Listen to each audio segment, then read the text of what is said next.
हरि ओम। हम लोग श्री रामचरितमानस में सुंदरकांड देख रहे हैं। पिछले सत्र में हमने देखा कि हनुमान जी ने सीता जी के सामने मुद्रिका डाल दी, फिर उन्होंने बताया और सीता जी को आश्चर्य भी हुआ कि इतने छोटे छोटे वानर ये लोग कैसे राक्षसों से लड़ेंगे। तब उन्होंने हनुमान जी ने उनको अपना विशालकाय रूप दिखाया। उनको समझ में आ गया कि भाई ये लोग लड़ सकते हैं। अब ये सारा काम होने के बाद हनुमान जी ने सोचा कि ये जो है, उन्होंने कहा हमको भूख लगी है। तो उन्होंने सीता जी से आज्ञा मांगी कि भाई मुझे काफ़ी देर हो गई, कुछ खाया पिया नहीं, कुछ अगर आपकी आज्ञा हो तो कुछ फल खा लूं। तो सीता माता ने कहा कि भाई ठीक है, तुम चाहो तो खा लो, उसमें तुम्हें जैसी इच्छा हो। उन्होंने ये जरूर कहा कि भाई वहाँ पर जो वन रक्षक हैं, जो वाटिका के रक्षक हैं, वो लोग तुमको परेशान करेंगे। तो उन्होंने बताया कि नहीं, हम उनको उनसे हम अपना कोई हम चिंता नहीं है, हमको उनसे निपट लेंगे। तो आगे क्या होता है चलिए देखते हैं इस सत्र में भी। चले उनाए सिर बैठे बागा, फल खाए तरु तोरय लागा, रहे तहां बहु बट रखवारे, कछु मारस कछु जाय पुकारे। हनुमान जी जब खाने गए फल, तो कुछ खाए उन्होंने और कुछ तोड़े।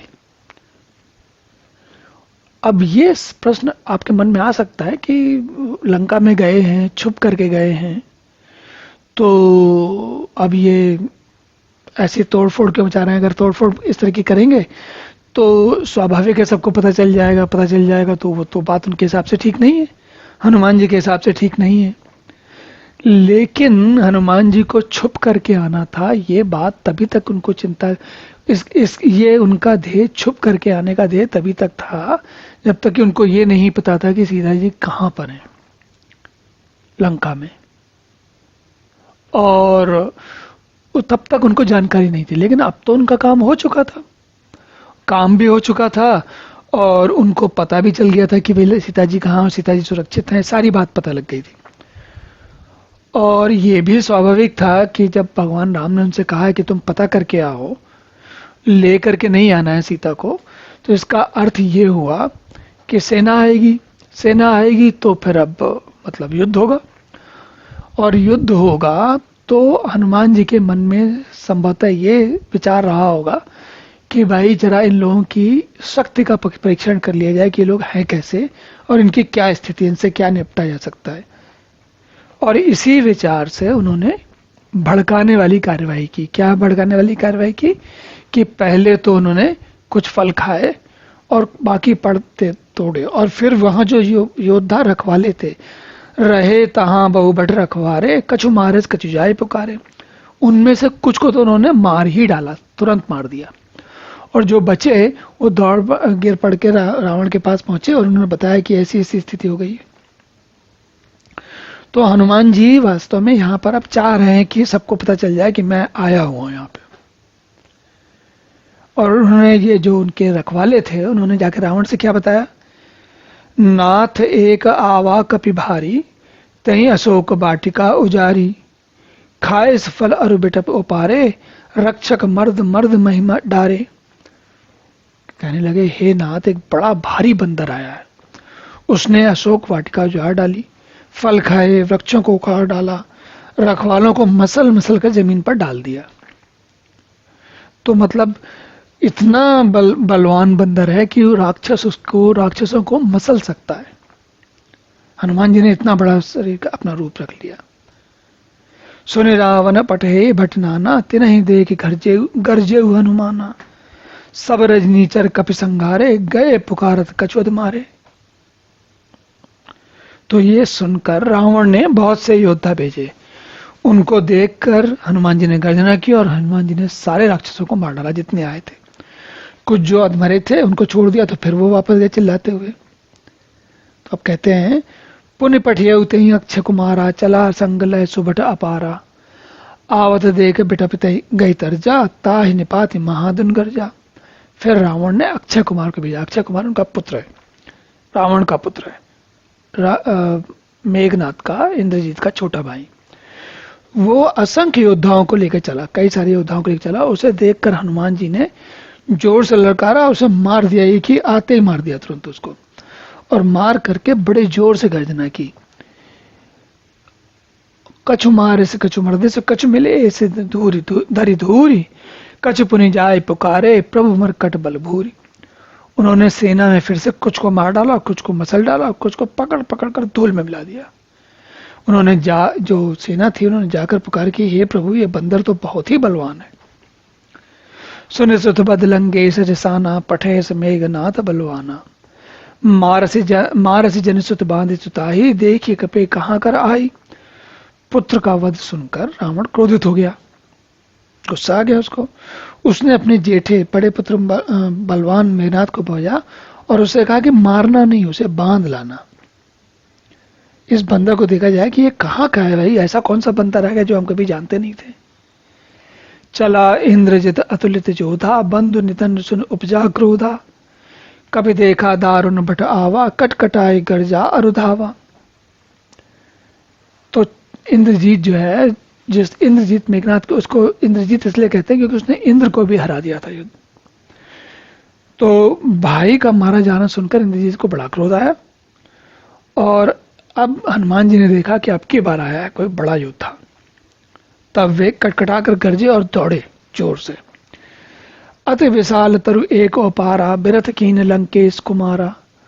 रहे महाभट ताके संगा, गई गई कपि मर्दई निज अंगा। उन्होंने, हनुमान जी ने एक बहुत बड़ा वृक्ष उखाड़ लिया और उसके प्रहार से लंकेश्वर रावण के पुत्र मेघनाथ को एक ही प्रहार में बिना रथ का कर दिया, मतलब उसका रथ तोड़ दिया और मेघनाथ को भी नीचे पटक दिया। उसके साथ जो बड़े बड़े योद्धा थे उनको भी पकड़ पकड़ के मसलने लगे। अब ये जो मसलने वाली बात होती है उसका अर्थ बड़ा अलग प्रकार से आता है। देखिए, एक होता है कि योद्धा हैं, किसी अस्त्र शस्त्र से लड़ रहे हैं और उनके समकक्ष योद्धा है तो उसको मार रहे हैं। मसलने का अर्थ होता है जैसे आदमी, व्यक्ति होता है ना, मच्छर को मारता है।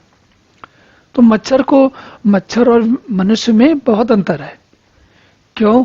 क्योंकि मच्छर का आकार मनुष्य के जैसा नहीं है। उसको पकड़ता है, उसको मौका मिल जाए मनुष्य को तो उसको मसल के मार देता है। उसका अर्थ ये है कि दोनों की शक्ति में बहुत अंतर है। तो हनुमान जी ने अपना शरीर इतना विशालकाय कर दिया है कि राक्षस उनके सामने भुनगे की तरह लग रहे हैं, मच्छर की तरह लग रहे हैं। तिनहि निपाति ताहि सन बाजा, भिरे जुगल मानहु गजराजा। मटका मार चढ़ा तर जाई, ताई एक क्षण मूर्छाई। फिर सबको मारकर फिर से मेघनाथ से लड़ने लगे। लड़ते हुए ऐसा लगता था दो गजराज हो, श्रेष्ठ हाथी भिड़ गए हों। हनुमान जी ने उसे घूंसा मारा और फिर वृक्ष पे जा चढ़ गए। मतलब ऐसा भी नहीं है कि मारा खड़े, मतलब वानर है तो मारा और वृक्ष पे चढ़ गए जाके। इतनी जोर से उसको मारा कि उसको एक क्षण के लिए मूर्छा आ गई, उसका सिर चकरा गया। उसको समझ में आना, उस मेघनाथ को ये पता ही नहीं चला कि वो जीवित है कि मृत है। इतनी उसकी हालत बुरी कर दी। उठे बहोर कीने से बहु माया, जीत न जाए प्रभंजन जाया। फिर उठकर, अब राक्षस है तो उसने अपनी माया रची पर, और बड़े बड़े विभिन्न प्रकार का प्रयास कर रहा है, लेकिन पवन पुत्र उसको पकड़ में नहीं आ रहे। तब वो क्या करता है, तब वो उसने एक ब्रह्मास्त्र चलाया। ब्रह्मास्त्र तय सांधा, कपि मन कीन विचार। जौन ब्रह्म सर मानो, महिमा मिटई अपार। अब यहां देखिए, जब तक समुद्र तट पर जामवान ने उनको याद नहीं दिलाया था तब तक हनुमान जी साधारण और वानरों की तरह, सुग्रीव, अंगद या बाकी लोगों की तरह थे। लेकिन जैसे उनको याद आया तब से उनके अंदर वो इतना मतलब विशेष प्रकार का बल आ गया है कि अब वो किसी को कुछ नहीं मानते। यहां तक की स्थिति ये हो गई कि जब इंद्रजीत मेघनाथ ने ब्रह्मास्त्र का संधान किया, ब्रह्मास्त्र कहते हैं एक ऐसा अस्त्र कि ब्रह्मा का अस्त्र जो कि बहुत ही अचूक है। मतलब ब्रह्मा मतलब विधाता, विधाता का मतलब है उन्होंने जिसको बनाया है और उसका समय खत्म कर दिया तो ब्रह्मास्त्र लग गया, समझो। ब्रह्मास्त्र का अर्थ है कि उसका कोई कांटा नहीं है, उसको काट नहीं सकते, रोक नहीं सकते आप उसको बीच में। जैसे होता है ना कि वो एरोप्लेन लड़ रहे होते हैं तो मिसाइल चली जाती है, तो कोई मिसाइल भी रोक नहीं सकती। ब्रह्मास्त्र एक ऐसी मिसाइल है। अब ये सब कुछ हुआ तब हनुमान जी की स्थिति ये हो गई है, इतने ज्यादा उत्साह में आ गए, इतने ज्यादा उमंग में, इतने ज्यादा भगवान राम के प्रभाव से वो इतने अधिक उत्तेजित हो गए हैं कि उनको कुछ नहीं, कोई चीज रोक नहीं पा रही। लेकिन जब ब्रह्मास्त्र आता देखा तो हनुमान जी ने सोचा कि अगर मैं अपने इस रूप में, जिस रूप में हूं अभी, तो मेरे सामने ब्रह्मास्त्र भी टिकेगा नहीं। लेकिन अगर मैं ब्रह्मास्त्र की मर्यादा नहीं मानता, उसका सम्मान नहीं करता, तब तो क्या होगा, ब्रह्मास्त्र की मर्यादा मिट जाएगी। तो मतलब हनुमान जी की स्थिति भी ऐसी हो गई है कि वो भगवान के, मतलब भगवान के जो कहना चाहिए प्रभाव से, या भगवान की इच्छा से, या जिस भी तरीके से इस बात को समझा जाए, ये समझ लीजिए कि भगवान हनुमान जी अजय हो गए बिल्कुल। तो क्या कहते हैं, ब्रह्मवान कपि कहूँ तही मारा, परते हूँ बार कटक संघारा, तही देखा कपि मूर्छित भयो, नाग पास बांधे से ले गए हो। अब उसने हनुमान जी को ब्रह्म बाण मारा है, तो वो मतलब दिखाने के लिए गिर गए, या यूं कहिए कि उन्होंने अपने आप को मूर्छित हो जाने दिया। पर गिरते गिरते उन्होंने आसपास जितनी सेना थी बहुत सारी मार डाली। जब उसने देखा कि हनुमान जी मूर्छित हो गए हैं, तो रावण ने कहा था जीवित पकड़ के लाना, इसलिए उसने नाग पास से बांधा और लेकर गया। जासु नाम जपि सुनहि भवानी, भव बंधन काटहि नर ज्ञानी, तास दूत के बंद तरु आवा, प्रभु कारज लगी कपहि बंधावा। तो शिव जी कह रहे हैं, जिसका नाम सुनकर ज्ञानी मनुष्य संसार के बंधनों को काट डालते हैं, उनका दूत कहीं बंधन में आ सकता है? संभव ही नहीं है।